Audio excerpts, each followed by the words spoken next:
శ్రీమతి లత గారి ఆధ్వర్యంలో జూన్ 15-16 తారీఖుల్లో గానగాపురం యాత్ర మధుకరి సేవ సంప్రదించండి. నమస్తే, వెల్కమ్ టు సుమన్ టీవీ. నేను పద్మిని. ప్రస్తుతంతో పాటు ప్రముఖ ఆధ్యాత్మికవేత్త, ఆస్ట్రోన్యూమరాలజిస్ట్, వేదిక్ వాస్తు స్పెషలిస్ట్, శ్రీ విద్య మరియు హనుమత్ ఉపాసకులు బ్రహ్మశ్రీ డాక్టర్ సిస్లా జయశంకర్ గారు మనతో పాటు ఉన్నారు. మాట్లాడదాం. నమస్కారం అండి. దేవీ దేవతలకి కొన్ని ఇష్టాలు ఉంటాయి. ఖచ్చితంగా ఈశ్వరుడి గురించి మాట్లాడుకుంటే ఆయన అభిషేక ప్రియుడు అనేది జగమెరిగిన సత్యం. అలంకార ప్రియుడు వెంకటేశ్వర స్వామి. అయితే ఈ అభిషేకం చేయటం ద్వారా ఖచ్చితంగా ఆయన ప్రీతి కంటే ఈశ్వర ప్రీతికి మనం పాత్రలు అవుతాము అని అంటారు. కానీ దాని వెనకున్నటువంటి రీజన్ ఏంటో ఖచ్చితంగా మీరు చాలా విశేషంగా శివారాధన చేస్తారు. పర్సనల్గా నాకు బాగా తెలుసు. మీ ఇంట్లో మీరు కొలువుదీరున్న శివుడు కొలువుదీరున్న తీరు అయితే అద్భుతం అసలు. సో మీరు చెప్పాలి సార్. పూర్వజన్మ సుకృతం. ఖచ్చితంగా ఖచ్చితంగా గత జన్మ సంస్కారం లేకుండా శివభక్తి మనకు అబ్బదు. అవును. రోజు గంటల తరబడి ఎట్లా సార్ ఓపిక వస్తుంది? ఎందుకు అంత ఇష్టం శివుడు అంటే మీకు? ప్రాణం, పంచ ప్రాణాలు శివయ్య అంటే. చెప్పండి. అయితే రుద్రాభిషేకం యొక్క విశేషం, రుద్రాభిషేకం యొక్క శివుడికి ఎందుకు ప్రీతికరం అనే దాన్ని కన్నా పక్కన పెడితే, సృష్టికి ఆయన ఆరాధన వల్ల, ఆయన అభిషేకం వల్ల ఎలాంటి మేలు జరుగుతుంది అనేది అంటే మన వేదాల్లో పెద్దలు, మన ఋషులు చెప్పింది ఏంటంటే, చూడండి, ఏదైనా సరే లోపల బీజమే ఇంపార్టెంట్. మనం ఒక మామిడి పండు తీసుకున్నాం, పైన గుజ్జు ఉంటుంది, అదే రుచికరంగా ఉంటుంది, కానీ లోపల ఉన్న బీజమే ప్రధానం. ఆ బీజం ద్వారానే పునరుత్పత్తి అనేది జరుగుతుంది కదా.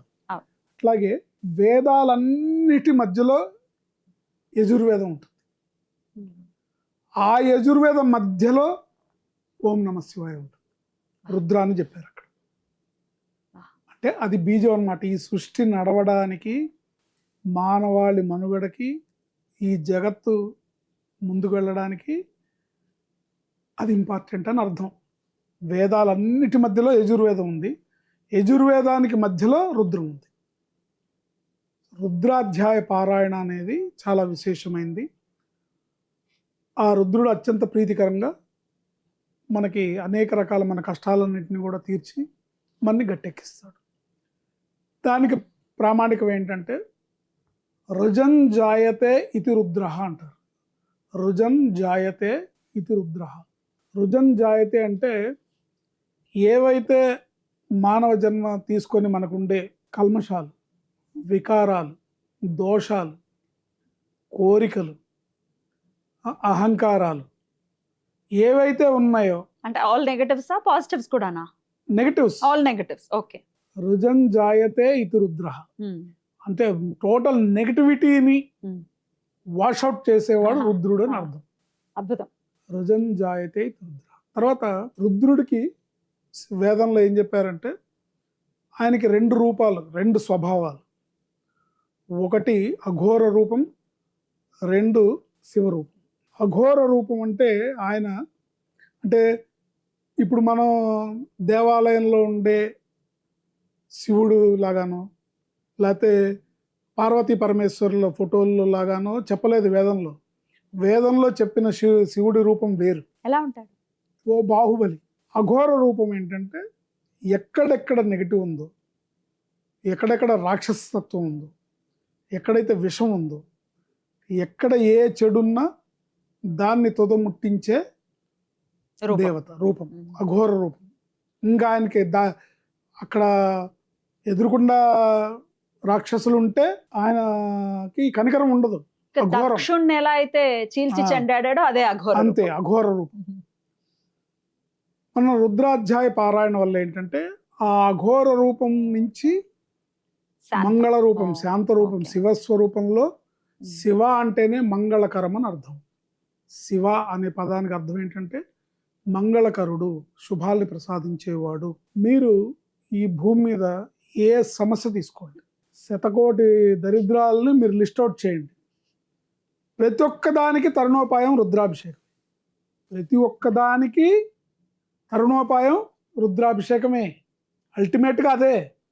దాన్ని రకరకాలుగా మేకప్ చేసి ఇంకో రకంగా చెప్పడమే తప్ప, మీరు దరిద్ర బాధలు అనుభవిస్తున్నారా, కుబేర పాశుపత అభిషేకం మళ్ళీ అక్కడ శివుడికే చేస్తారు అంతే. ఆ, ఆరోగ్యం. ఒక మగపిల్లాడు ఉన్నాడు, పెళ్లి కావాలి, ఉమ్, కన్యాపాశుపతం, కన్యాపాశం. ఆడపిల్లకైతే వరపాశుపతం. వరపాశుపతం. ఏంటి ఆరోగ్యానికి మృత్యుంజయ పాశుపతం. శని భగవానుడి యొక్క అనుగ్రహం కావాలి, శని భగవానుడికి చేసే పూజలు కూడా పరమేశ్వరుడికి చేస్తాం. సో రుద్రాభిషేకం యొక్క ఆంతర్యం ఏంటంటే, ఎట్లా అయితే ఒక మహావృక్షానికి ఉమ్,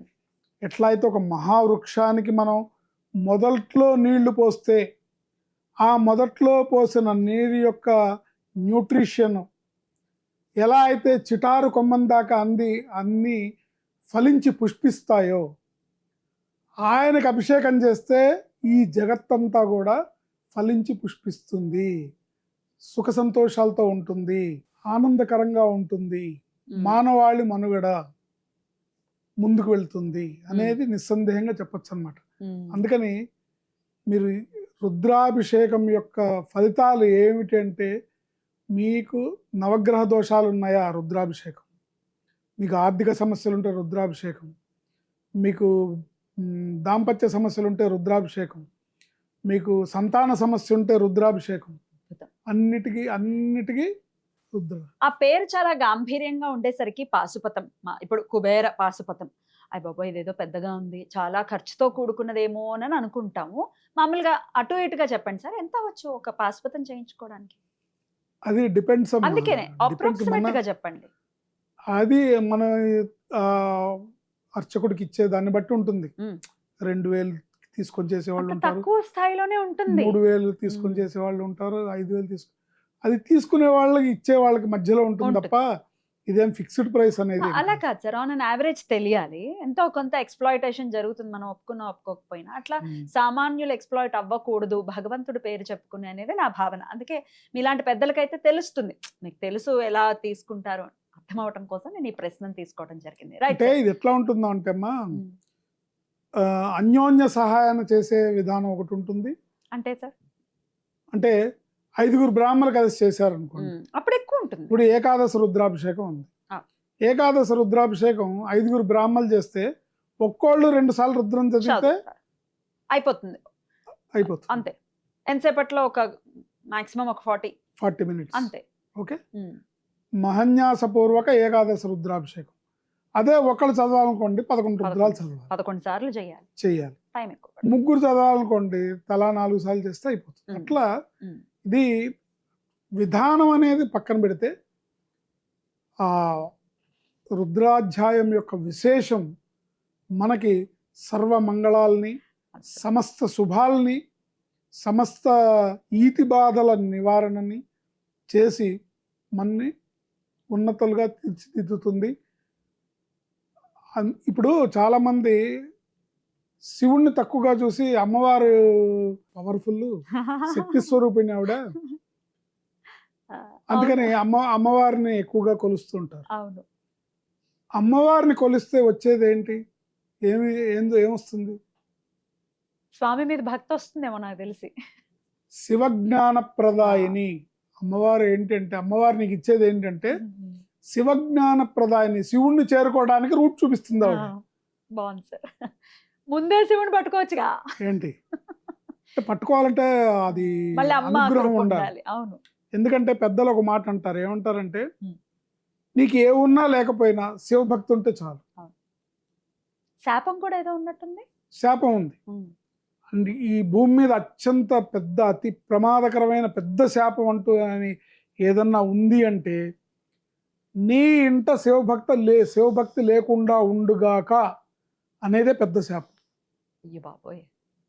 సో ఎవరెవరైతే శివుణ్ణి దేవుడిగా చూడరో, ఎవరెవరైతే శివకేశవులకు అభేదాన్ని చూపిస్తారో, ఎవరెవరైతే ఓన్లీ ఈయనే దేవుడు ఆయనే దేవుడు అంటారో, వాళ్ళందరూ ఆ శాపానికి గురైన వాళ్ళ కింద లెక్క. మరి ఇక్కడ నాకు ఒక ప్రశ్న ఉంది, ఇంత పెద్ద శాపం కదా, మరి శివ భక్తే లేదు, పైగా ద్వేషాన్ని గుప్పిస్తున్నారు, వాళ్ళ మనసులోనే కాకుండా ఇంకో కొన్ని వేల మందిని ఆ రూట్ లో నడిపిస్తున్నారు, అయినప్పటికీ వాళ్ళు బాగానే ఉన్నారు, భోగభాగ్యాలు అనుభవిస్తున్నారు, చాలా ఉన్నతులుగా నమస్కారాలని పొందుతున్నారు.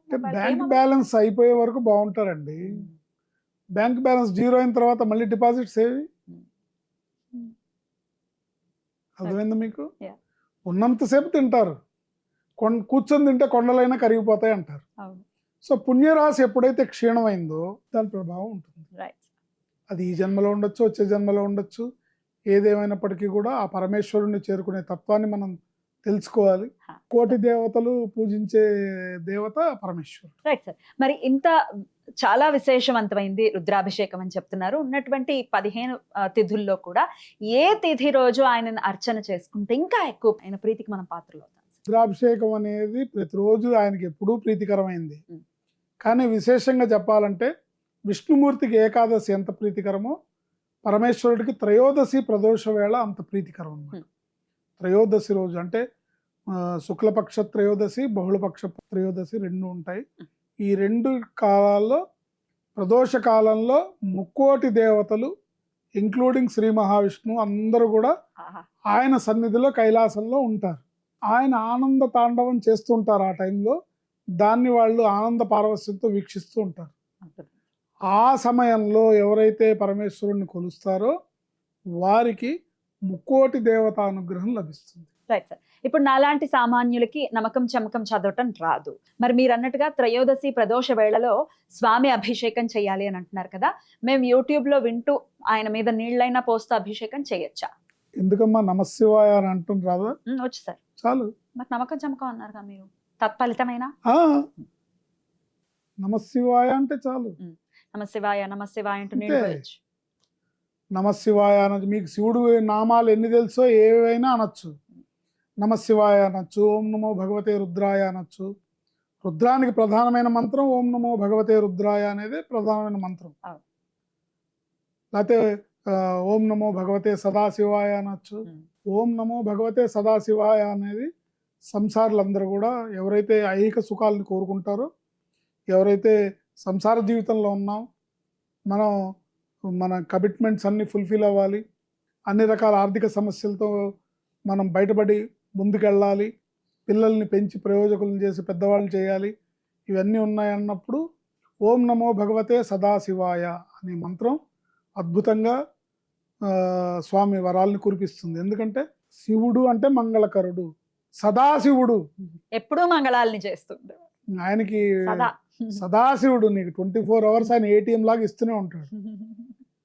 మనసేవయ్య ఇస్తాడు. అద్భుతం సార్. చాలా మీరు చెప్తుంటే ఎంత ఆనందంగా విన్నాను నేనైతే. చాలా సంతోషంగా అనిపించింది. కానీ రుద్రం వింటూ ఉంటే కూడా చాలా ప్రశాంతంగా అనిపిస్తుంది. అసలు నమ్మకం చమకం వింటూ ఉంటే అద్భుతంగా అనిపిస్తుంది. చాలా చక్కటి విషయాన్ని తెలియజేశారు sir. Thank you so very much. నమస్తే సార్.